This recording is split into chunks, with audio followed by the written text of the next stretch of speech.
ከበባውን ለመስበር ዝግጁ ነኝ። መንግስት ስለ ግብጽና ኤርትራ አዲስ ከበባ ዝምታውን ሰበረ። መከላከያ ጥብቅ መምሪያ ተሰጠው።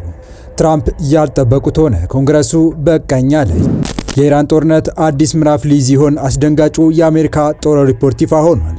ወደ መገባዶ የተጠጋው ሳምንት ግብጽ የኢትዮጵያን የባህር በር ፍላጎት ለማፈን ከዩጋንዳ እስከ አስመራ ሴረኛ መረቦቿን የዘረጋችበት ሳምንት ሲሆን ከኤርትራ ጋር በቀይ ባህር ጉዳይ የጋራ ያሉትን አግላይ ስምምነት ያሰሩበት ሆኖ አልፏል። ይህ የኢትዮጵያ ጠላቶች እንቅስቃሴ ታዲያ በኢትዮጵያ ላይ የተቃጣ ከበባ ተደርጎ እየተገለጸ ባለበት ወቅት የኢትዮጵያ መንግስት እየተደረገ ያለውን ከበባ ለመስበር ዝግጁ ስለመሆኑ ያስታወቀበትን መረጃ ይፋ አድርጓል። መንግስት ከበባውን አስመልክቶ ዝምታውን በሰበረበት አጋጣሚ መከላከያ ደግሞ ለወሳኝ ተልዕኮ ዝግጁ እንዲሆን ጥብቅ መምሪያ እንደተሰጠው ተሰምቷል። በዝርዝር እንመለስበታለን። በሌላ በኩል የኢራን ጦርነት በርካታ መዘዞችን እየመዘዘባቸው የሚገኙት ፕሬዝዳንት ዶናልድ ትራምፕ ያልጠበቁት ጥብቅ መረጃ ከኮንግረሱ በኩል ሰምተዋል።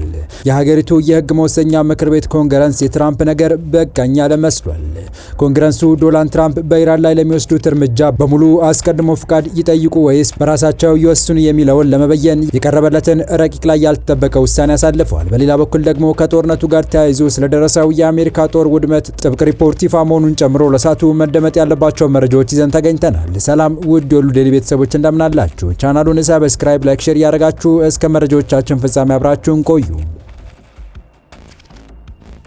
ኢትዮጵያ የባህር በር ፍላጎት አጀንዳዋ ይፋ ካደረገች በኋላ ግብጽ ከበባ በሚመስል መልኩ እየተንቀሳቀሰች ነው ሲሉ የውጭ ጉዳይ ሚኒስቴር ቃል አቀባይ ተናገሩ። አምባሳደር ነቢያት ጌታቸው ሐሙስ ግንቦት 13 2018 ዓ.ም ለጋዜጠኞች በሰጡት መግለጫ ኢትዮጵያ የባህር በር ጥያቄዋን ካነሳች በኋላ ከግብጽ በኩል ውጥረት፣ ትንኮሳ የሚመስሉ ነገሮች እየታዩ መሆናቸውን ተናግረዋል። ኤርትራ ነጻ ሀገር ከሆነች በኋላ ባህር በር አልባ ሀገር ሆና የቆየችው ኢትዮጵያ ባለፉት ጥቂት ዓመታት በመንግስት ደረጃ የባህር በር የማግኘት አጀንዳ በይፋ እየተራመደ መሆኑ ይታወቃል። በዚህ ከኤርትራ ጋር ያለው ግንኙነት ተበላሽቶ ወደ ግጭት ሊያመራ የሚችል ስጋት ፈጥሮ ቆይቷል። በተጨማሪም በህዳሴው ግድብ ምክንያት ለዓመታት ተቃውሟን ስታሰማ የቆየችው ግብጽ ከኤርትራ ጋር በመሆን የኢትዮጵያን ፍላጎት በሚቃረም መልኩ እንቅስቃሴዎችንና መግለጫዎችን ስታወጣ ቆይታለች። ቃል አቀባዩ አምባሳደር ነቢያት ከዚሁ ጋር ተያይዞ በሰጡት ጋዜጣዊ መግለጫ ላይ ኢትዮጵያ የባህር በር ፍላጎቷ ባነሳች ጊዜ ኢትዮጵያን ለማነቅ የሚደረጉ እንቅስቃሴዎች የመጨመርና የመጠናከር አካሄድ እናያለን ብለዋል። አምባሳደሩ አክለውም ይህ የግብጽ እርምጃ አዲስ እንዳልሆነ በመጥቀስ ኢትዮጵያ የባህር በር ፍላጎት አጀንዳ አጠናክራ እንደምትቀጥል በአጽንኦት ተናግረዋል። ቃል አቀባዩ ይህንን ያሉት ቀይ ባህር ላይ የሚደረግ የትራንስፖርት እንቅስቃሴንና የወደብ ትስስርን በተመለከተ ግብጽና ኤርትራ ባለፈው ሳምንት ስምምነት ከተፈራረሙ በኋላ ነው። ሁለቱ ሀገራት ስምምነቱን ከተፈራረሙ በኋላ የቀይ ባህር ጉዳይ የሚመለከተው የቀይ ባህር ጠረፍ ሀገራትን ብቻ እንደሆነ ጠቅሰዋል።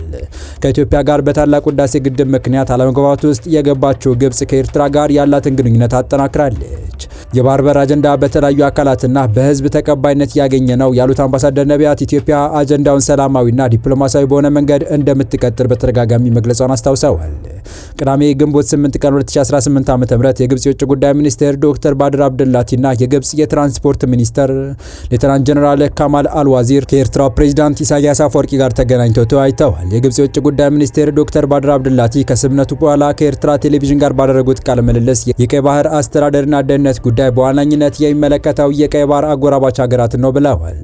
ጠቅላይ ሚኒስትር አብይ በተደጋጋሚ የሀገራቸውን የባህር መተላለፊያ የማግኘት ፍላጎት በንግግርና በመግባባት የማስፈጸም ፍላጎት አጽንኦት በመስጠት ኢትዮጵያ ፍላጎቷን በኃይል ለማስፈጸም ጦር እንደማትሰብቅ ተናግረዋል። ኤርትራ ነጻ ሀገር ስትሆን ወደብ አልባ የሆነችው ኢትዮጵያ በምስራቅና በአፍሪካ ቀንድ ውስጥ ከፍተኛ ቁጥር ያለው ህዝብ እንዲሁም ሰፊ የቆዳ ስፋት ኖሯት የባህር በር የሌላት ትልቁ ሀገር ከሆነች ከ3 አስርት ዓመታት በላይ ሆኗታል። አምባሳደር ነቢያት ሐሙስ ዕለት በሰጡት መግለጫ ካነሷቸው ጉዳዮች መካከል በሳውዲ አረቢያና በደቡብ አፍሪካ የሚኖሩ ኢትዮጵያውያን ስደተኞች ጉዳይ ይገኝበታል። አምባሳደሩ በተለያዩ ሀገራት በስደት የሚኖሩ ኢትዮጵያውያንን በተመለከተ የውጭ ጉዳይ ሚኒስቴር በቅርቡ ከሳውዲ አረቢያ ምክትል የውጭ ጉዳይ ሚኒስቴር ጋር ጉዳዩን በማንሳት መወያየታቸውን ገልጸዋል።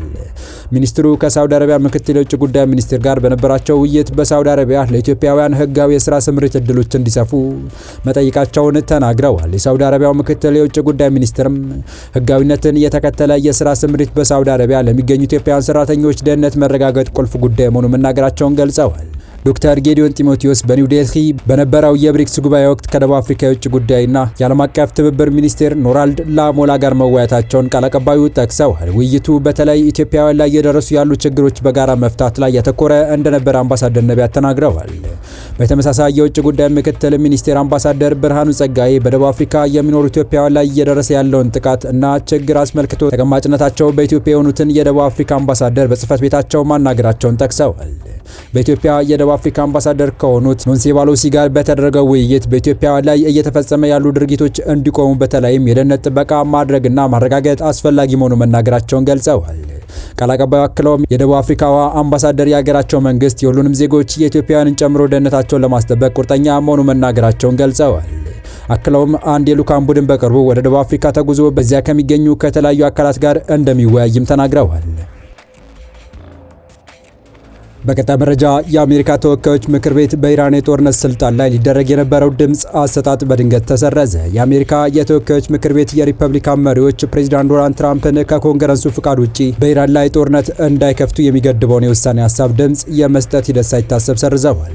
ይህ ውሳኔ የተሰረዘው ተመሳሳይ ይዘት ያለውና የፕሬዚዳንቱን የጦርነት ስልጣን የሚገታ የህግ ረቂቅ በአሜሪካ ሴኔት በኩል በከፍተኛ ድምፅ አልፎ ከጸደቀ ከሁለት ቀናት በኋላ ነው። የቀረበው የውሳኔ ሀሳብ ፕሬዚዳንት ትራምፕ ከህግ መወሰኛ ምክር ቤት ወይም ኮንግረስ ግልጽ የሆነ ፍቃድ ካላገኙ በስተቀር ከኢራን ጋር ወደሚደረግ ማንኛውም ወታደራዊ ግጭት እንዳይገቡ ለማገድ ያለመ ነበር። የሪፐብሊካን መሪዎች ድምፅ የመስጠት ሂደቱን ለምን በድንገት እንደሰረዙት እስካሁን በግልጽ የሰጡት ማብራሪያ የለም። ይሁን እንጂ ጉዳዩ በዋይት ሀውስና በህግ መወሰኛ ምክር ቤቱ መካከል በውጭ ጉዳይ ፖሊሲና በጦርነት አዋጅ ስልጣን ዙሪያ ያለውን ከፍተኛ ፍጥጫ የሚያሳይ መሆኑ ተነግሯል። ዘገባው የአል አረቢያ ነው። ይህ በእንዲህ እንዳለ የአሜሪካ የኮንግረስ ምርመራ አገልግሎት ባወጣው ሪፖርት መሰረት አሜሪካ በኢራን ላይ በከፈተችው የአየር ዘመቻ በአንድ ወር ጊዜ ውስጥ 42 አውሮፕላኖች ማጣቷን ገልጿል። ይህም ጉዳት በገንዘብ ሲተመን ከ2.6 ቢሊዮን ዶላር በላይ ኪሳራ ማስመዝገቧን ይጠቅሳል። ሪፖርቱ ይህ አነስተኛው ስሌት ነው ሲል ያስቀመጠ ሲሆን የመላው የዘመቻው ወጪ ደግሞ 29 ቢሊዮን ዶላር መድረሱን አመላክቷል።